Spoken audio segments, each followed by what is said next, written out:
सिलीगुड़ी उत्तरकन्या से फलवाड़ी और स्थित चूनाभट्टी फुटबॉल मैदान में भाजपा के कल होने वाले उत्तरकन्या अभियान के लिए मंच निर्माण का काम चल रहा है। भाजपा नेतृत्व और युवा मोर्चा नेतृत्व अंतिम क्षणों में चल रहे काम का निरीक्षण कर रहे हैं।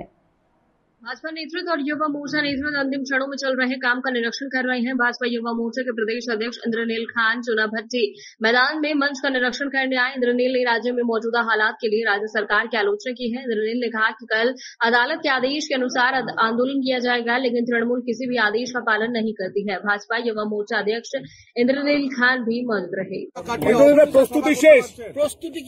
প্রস্তুতি আমাদের চলছে, আমাদের সারা বছর প্রস্তুতি থাকে।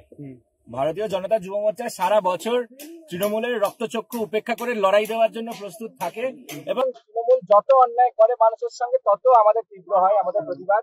এবং যেভাবে করে তৃণমূল কংগ্রেস সরকারকে অপব্যবহার করে এই কর্মসূচিকে আটকাবার অপচেষ্টা করেছে, সম্মানীয় আদালতের অর্ডার থাকা সত্ত্বেও সেখানেও প্রতিবন্ধকতা সৃষ্টি করেছে, তারপরেও আমাদের ভারতীয় জনতা যুব কার্যকর্তারা লড়াই দিয়ে যাচ্ছে এবং আমরা অলরেডি মঞ্চ যেভাবে আছে আমরা তা অলরেডি সেটা তৈরি হচ্ছে। কি হবে কাল সাথে কর্মসূচি কি আছে দেখুন, আগামীকাল পশ্চিমবঙ্গে